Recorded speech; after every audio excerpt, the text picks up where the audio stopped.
Okay, welcome back, guys. Today on Love or Obsession, we will be talking about Elizabeth Sullivan, wife and mother of two.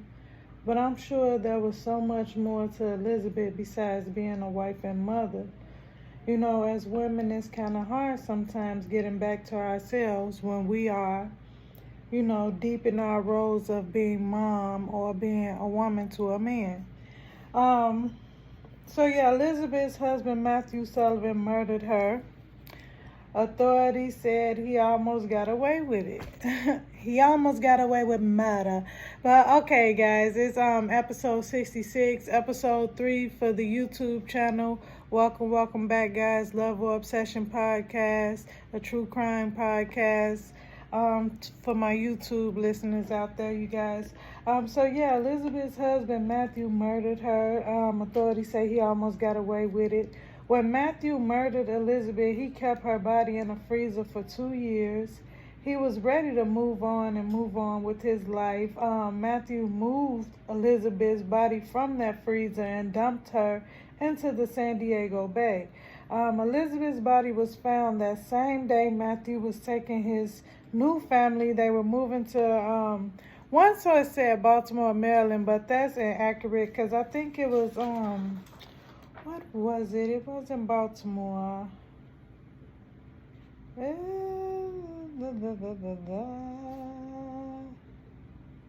Wyoming. Delaware. It was Delaware. It wasn't Baltimore, Maryland. It was Delaware.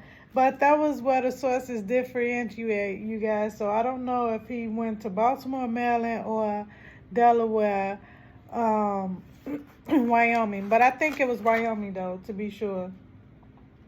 In Wyoming. But yeah, oh, guys, if I look dragged and tired, I'm tired as a big dog, you guys. But yeah, happy, it's before midnight, so let's manifest this energy of the two. Okay, so anyway, so Matthew, he was moving his new family to Delaware, and that's when he decided that he had to dispose of Elizabeth's body. I hate saying that. And that's what got him caught up eventually. So Matthew was a Navy veteran. If it's not a book about this story, I'm pretty sure it will be, because books usually have all the details in it, like the date of birth, the hometowns, and the family history, and things like that make you might want to think about, like, what happened throughout Matthew's life that make him want to do something like this, or even something about Elizabeth's background, like, was she an independent woman? So as to say that, I get into the story because it was infidelity on Elizabeth's part in this story. But Matthew Sullivan was 36 years old when he was convicted of second-degree murder. That was initially first-degree murder. I don't know how he got the lesser charge of second degree. The marriage came with rumors of infidelity on Elizabeth's part and domestic abuse on both parts. The defense tried to portray Elizabeth as unstable and self-harming. Even if that was so, she didn't deserve to die. You know, a little instability, a little mental instability, or any type of instability don't mean you deserve to die. So, Matthew was convicted October 2014 in the death of 32-year-old Elizabeth Sullivan. The sentencing was 16 years to life. Elizabeth's body was found in the San Diego Bay October 2016, almost 2 years to the day she vanished from her home in the Point Loma neighborhood of San Diego. Matthew stabbed Elizabeth.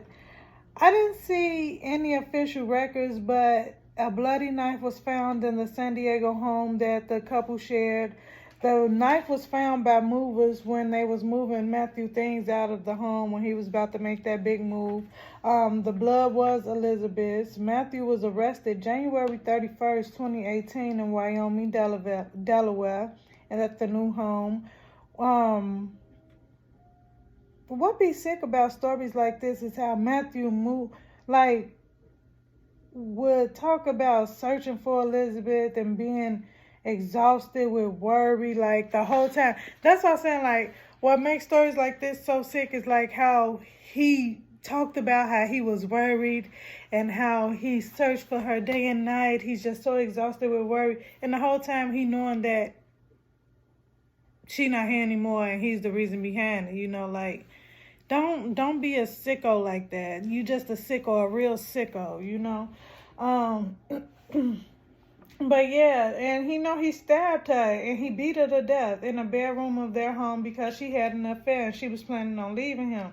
The couple's relationship had deteriorated to the point that they slept in separate bedrooms. Elizabeth signed up on a dating website and began dating a man who didn't know that she was married with children. Matthew learned about this affair because someone called Child Protective Services on Elizabeth thinking that she was leaving her kids home alone. And so on October 13, 2014, Elizabeth met with a divorce attorney and planned to visit again the next day, but she never showed up to that appointment. When Elizabeth's remains were found 2 years later, it showed evidence of beating and stabbing. Autopsy showed Elizabeth had been stabbed at least 5 times. She sustained broken ribs, a broken nose, and a broken jaw. Blood evidence was found underneath the carpet in a room Elizabeth slept in at the home that the couple shared. Matthew and Elizabeth's daughters were 2 and 4 years old at the time when their father murdered their mom. And one source said that the girls was right in the next room, but they didn't hear anything. Apparently they were sleeping stuff. I thank God for that, you know. Matthew told the girls that their mother had left them and like ran out on them, which was again bogus and real sick to do that. Like, don't murder them girls' mother like that and then just have them thinking that she just abandoned them, like she just didn't love them. Like, I don't know why people do that. Okay, so Matthew, okay, I said that. Okay, so I said that was a shame. The defense expressed no remorse for Elizabeth Sullivan. That I felt like the defense didn't show no remorse for her death because they was just saying like just they whole defense about how she was a cutter and she was self-harming, and you know they were saying like she slept out in a park and stuff like that, like she ran away from home, like she had problems. And I just felt like that like it's like they didn't even care or if he did it or not, or I don't know. I just felt like attacking her character was like they only defense, and she was already deceased, and I just felt like, how low can you go at that point? Okay, I guess that's what I'm basically trying to say. So pictures can be found on the Instagram at Love or Obsession Podcast, guys.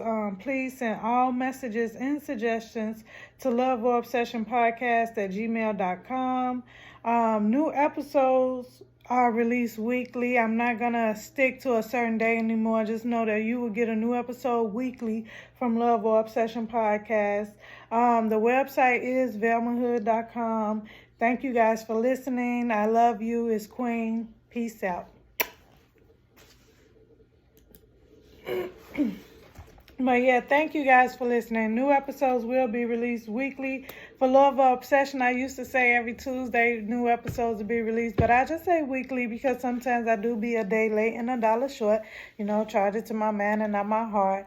Because I do think about my podcasts all the time. Hopefully Love or Obsession will be moving in a bigger and forward direction. Not hopefully, it will be. How soon or how slow or how fast that'll happen, I'm not sure. You guys just know that I'm working all the time and I will be getting things done. And thank you for sticking with me. Like and subscribe. Please share, tell a friend, and help me run them numbers up, you guys. It's Queen. See you next time. Peace out.